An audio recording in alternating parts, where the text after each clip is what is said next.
On most days, food is a quick decision for most of us. Takeaway between work, something easy at home, or a quick stop at a cafe. Hello and welcome. I'm Sadhika Tiwari and you're watching Eco India. Habit and convenience are usually the two things that guide what we eat. And we believe these choices are usually harmless, when in reality, food systems contribute to a third of global planet warming emissions. In today's episode, let's take a look at what happens when food systems stop working for everyone, from elephants to ecosystems, from oceans to cities, and even our own kitchens. Sometimes when food systems break down, the consequences show up far away from our plates. In Assam, this breakdown is playing out across forests and farms, straining the relationship between elephants and humans. It's not an unusual sight in the northeastern state of Assam. A dead elephant. This one was electrocuted by overhead wires that were hanging too low. A logical consequence of humans encroaching more and more on the elephant's natural habitat. In Balajuri, a small village nearby, they are unpopular visitors. 58-year-old Mohammad Hiruz Buyan recalls how homes and land have been under constant attack. Previously, there was mostly conflict. If you spoke about elephants, it meant conflict. In the past, the human population treated elephants differently. It's a relationship that Dr. Sheila Bora, historian and conservationist, has spent decades observing. It's very interesting, in Assam especially, people revered elephants. But to see that in spite of this reverence, that this human-elephant conflict is taking place now. Before hunting was banned, elephant shikars used to be a common practice. Shikar, the Hindi word for hunting, is now prohibited under India's Wildlife Protection Act, though an individual animal may still be killed if the authorities acknowledge it's a threat to human life. India is home to more than 26,000 Asian elephants, 60% of the global total. But in Assam, roughly 1,200 have died in the past 25 years. Half of them due to human activity, through electrocution, speeding trains, or intentional poisoning. The animals are known to disperse seeds, create paths for other wildlife, and maintain water sources. If Assam were to lose its remaining herds, forests and grasslands would become less productive. It could mean less water and poorer soil. Across Asia, their disappearance would shake entire ecosystems and reduce nature's ability to handle climate stress. But still, their habitats are under threat. Whether it is agricultural development, people are cultivating, plantations are going into forest areas. Deforestation is taking place, mines are being set up. Railway tracks are passing through habitats. All sorts of things are happening, So naturally, where will they go? Another factor igniting the conflict is food. Elephants spend up to 19 hours a day munching fruit, grasses, and roots, including here in Assam's Nagaon district, part of the Hatikoli corridor that connects local elephant habitats. In Assam, major conflict takes place in the month of November and December when the paddy is ripened paddy, and elephants cannot resist it. 91-year-old Pradeep Kumar Buyan says this crisis pushed him and his wife to act. In 2018, they founded Hati Bondhu, which means Friends of Elephants. It tried something unprecedented. They asked villagers to create buffer zones and voluntarily grow crops like rice, napier grass, and fruits for the elephants to eat all year long. At first, the villagers were not convinced. They were mad at us. They thought we were mad and they more or less chased us out because elephants were enemy for them. But we persisted. After 2 months or so, and at least 20-25 meetings, the women folk agreed. And that is how it started. When the paddy is ready, villagers perform a puja, a Hindu ritual, to invite the elephants. Close to 200 local villagers have joined the project. For the farmers who own land, it was no easy transition. growing feed for elephants means less harvest, so they are being compensated for the work they do, funded by the initiative's private trust. After each harvest, team members of Hati Bandhu visit the farmers to learn how the season went. Maido, cardam. Over time, the community's relationship with elephants has transformed despite the former clashes. After Hati Bandhu arrived, we discussed as a village the challenge that we were facing. And we came to the conclusion that we should sow some crops, especially for the elephants. After this farmer donated an enormous 52 hectares of her land, she was rewarded with a bumper crop of paddy in 2024, which the elephants didn't come after. To date, the project only targets a few herds. Rolling it out extensively would mean taking many more villages on board, says Dr. Sheila Bora. If you think of the elephant's migratory route, they'll come down from the Himalayas right down to the Malayan Peninsula, right? If you think of creating food zones like this all through the migratory route, you can imagine the number of food zones that we will require. But for the villages in Roghang and beyond, the project has eased tensions. No elephant deaths have been reported for several years now. And because food grows directly along their natural paths, the elephants stay away from farms, creating room for both sides to live together safely.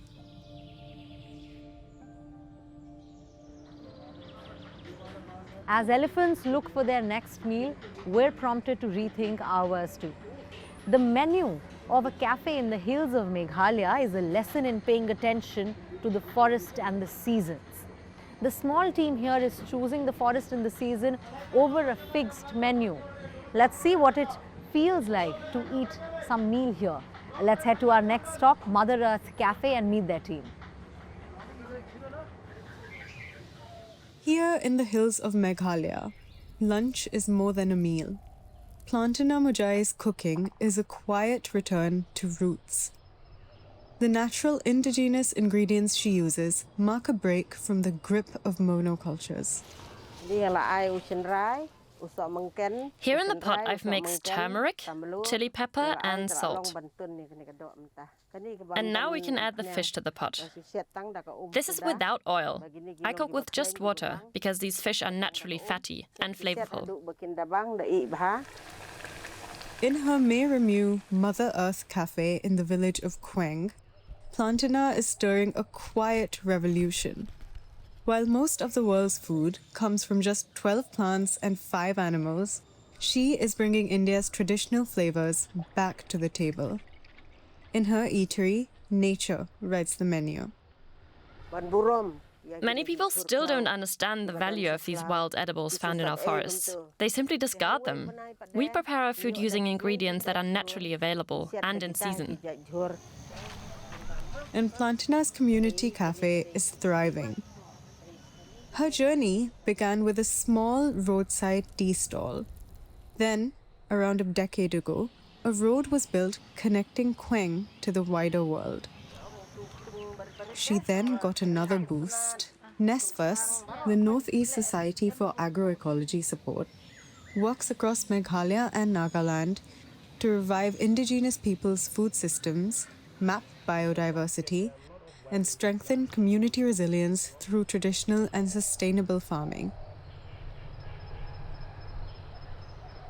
It helped Plantana's cafe flourish and connect with people beyond the village. It opened the door for local women and young people.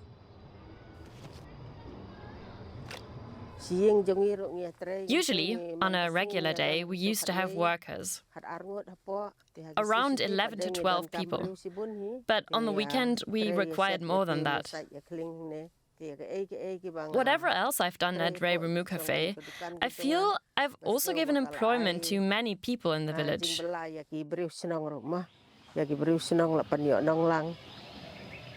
In Queng, where most families rely on small-scale farming and other low-paying jobs, many struggle to maintain a steady income.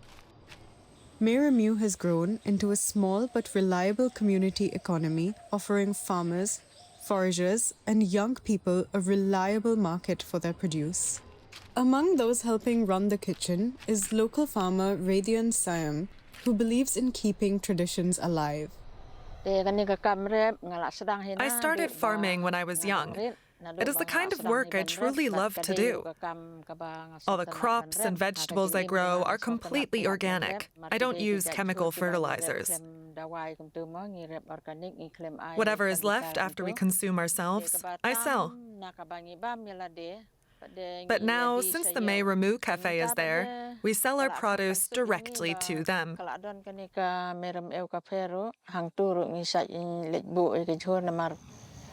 Yet, the work of farmers like Radian Siam is becoming more difficult as the effects of climate change are becoming a harsh reality in Quang. Sometimes climate change affects our farming. When it is supposed to rain, it doesn't, and when it is supposed to be dry, it rains instead. These are the challenges that we farmers face. Radian keeps her traditional practices to make her fields resilient in these challenging times. By carefully timing planting and maintaining mixed farms of rice, ginger, yams, beans, and herbs, she keeps her land fertile and her crops diverse. That translates into flavorful dishes that visitors love. It took us around an hour and a half from home. And it is something that I am very glad we did make this trip, because the food out here, it's awesome.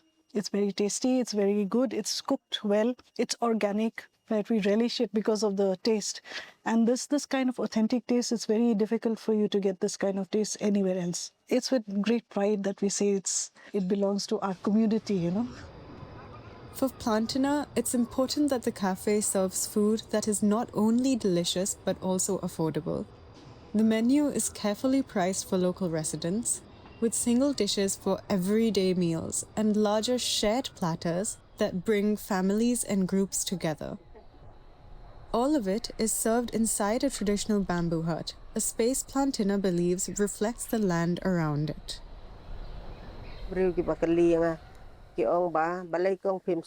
People often ask me, why don't you put your shop on a busy street? I always reply, if I put my cafe in a crowded place, it would lose its special charm. Our food is called the May Ramu, so Mother Earth food, because it comes from Mother Earth.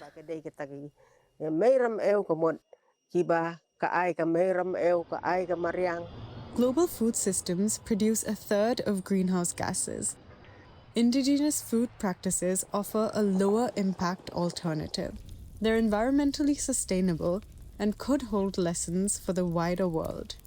In Meghalaya, Nesfus is working to build on these strengths. There are already 5 Meramu cafes, and more to come in over 20 other villages. The Meramo Cafe is basically promoting this circular economy. The fish that you can see there, the insects that you can see there, and then the rice that you can see there, all are basically sourcing from the local landscape. So there's not much transportation involved in that process. So this is one way that we are reducing the carbon emission from that point of view. Empowering women, creating economic opportunities, using sustainable ingredients. Plantina's local approach has a global message. We've seen what happens when food stays rooted in place, community, culture, season, and the landscape. But not all food systems leave behind something that is so nourishing. Along the coast of Greece, the seafood that we consume is leaving behind a problem that many are choosing to ignore. Former fish farms are long gone, but they've left their traces behind, a trail of plastic and pollution. In this part of Greece, these giant rings are everywhere.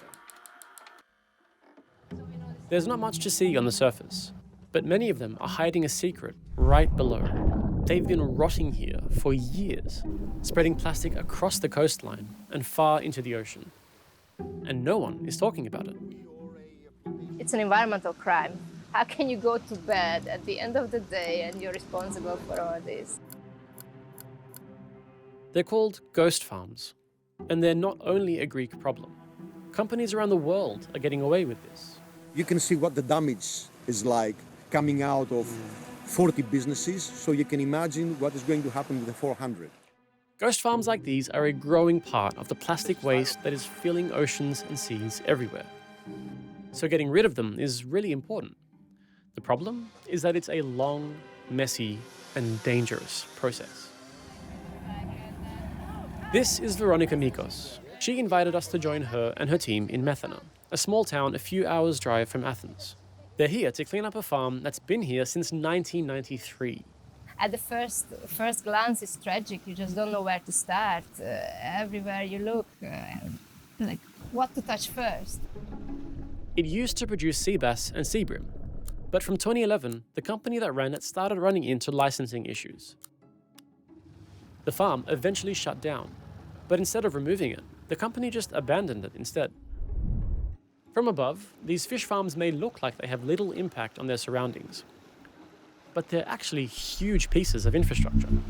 The ones being cleaned up here go 40 meters down. And because most of it is made of plastic, when they're abandoned, they begin to break down, causing massive problems. The nets start to tangle, trapping and killing wild fish, which then attract and trap other fish, creating a cycle that could last for decades.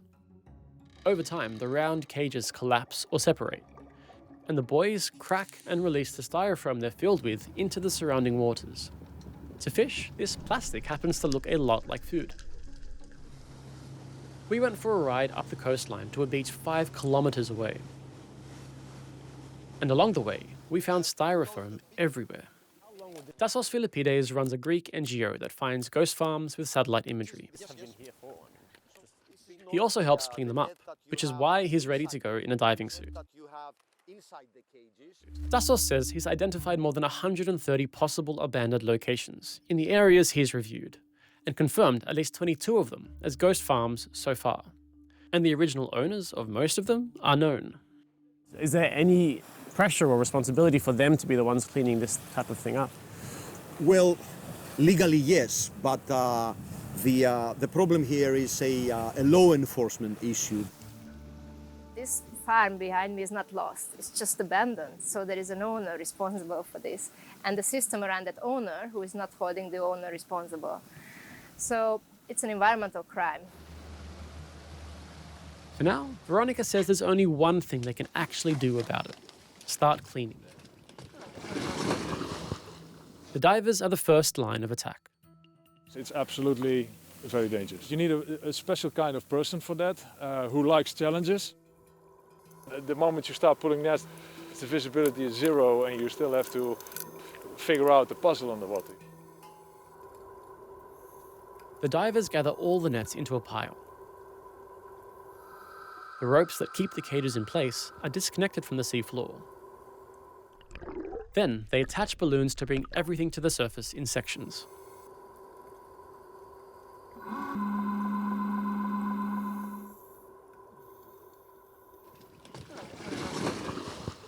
Once it's all up, the last stage begins. The giant rings are slowly brought into this ship, the Typhoon, which specializes in removing marine waste. On the boat, things move very fast.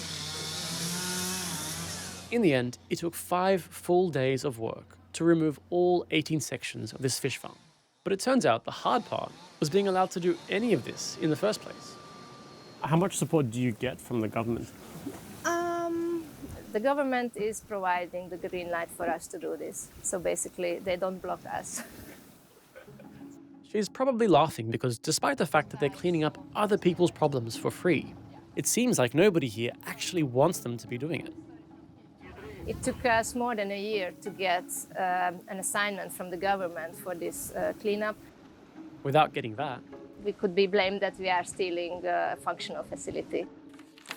That's exactly what happened a year ago, when representatives of Healthy Seas and Ozone were sued by the owner of a different abandoned facility in Nafpaktos, claiming they had damaged €500,000 of his equipment.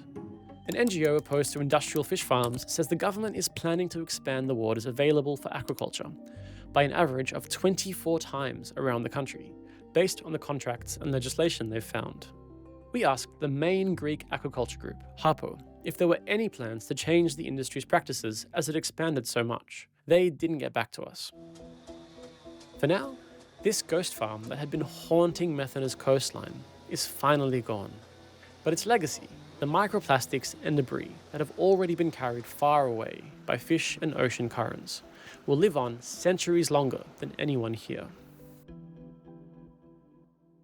Mass production of food can leave behind a slew of problems that no one actually wants to take responsibility for. From plastic in the ocean to damage that lingers long after the businesses have disappeared. But not all food production has to happen on a scale that is so commercial and so large. In a dense city like Chennai, change is happening slowly at a much smaller scale in private spaces.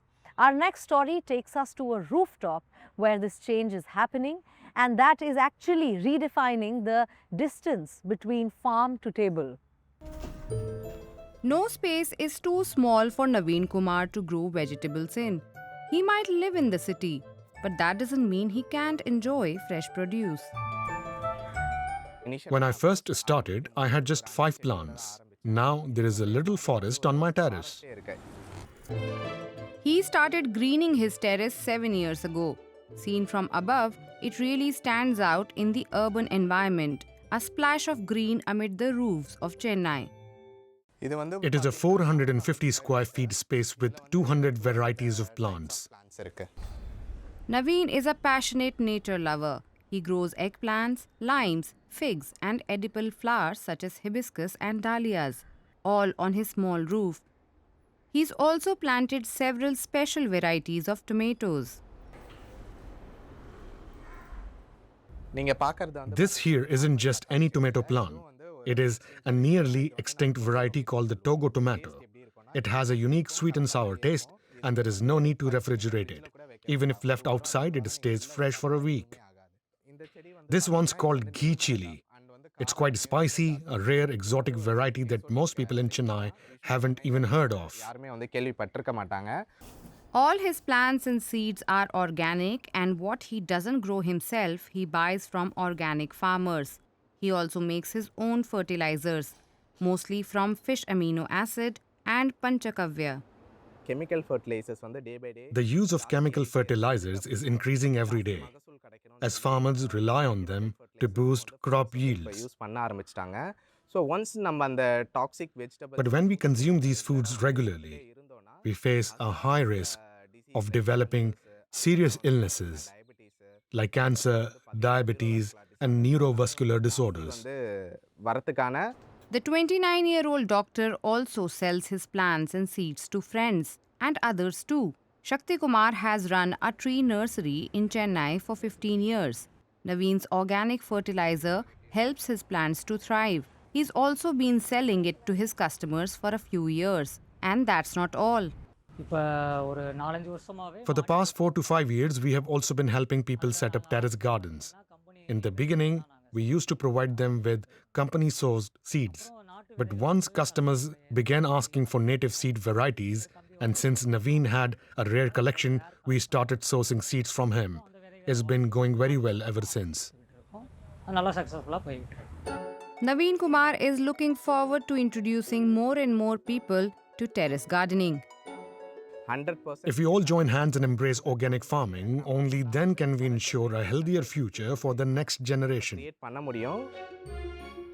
That's all for today's episode. From rooftops to cafes, from coastlines to forests, food is never just about what's on our plates. It carries within it choices, it has impacts, and it carries multitudes of stories that we often don't see. Maybe this episode makes you think and choose a little differently the next time you eat, cook, or take out. And if it does, let us know. We'd love to hear.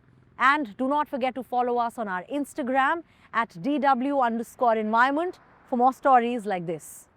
This map of Berlin shows where people can pick up food for free.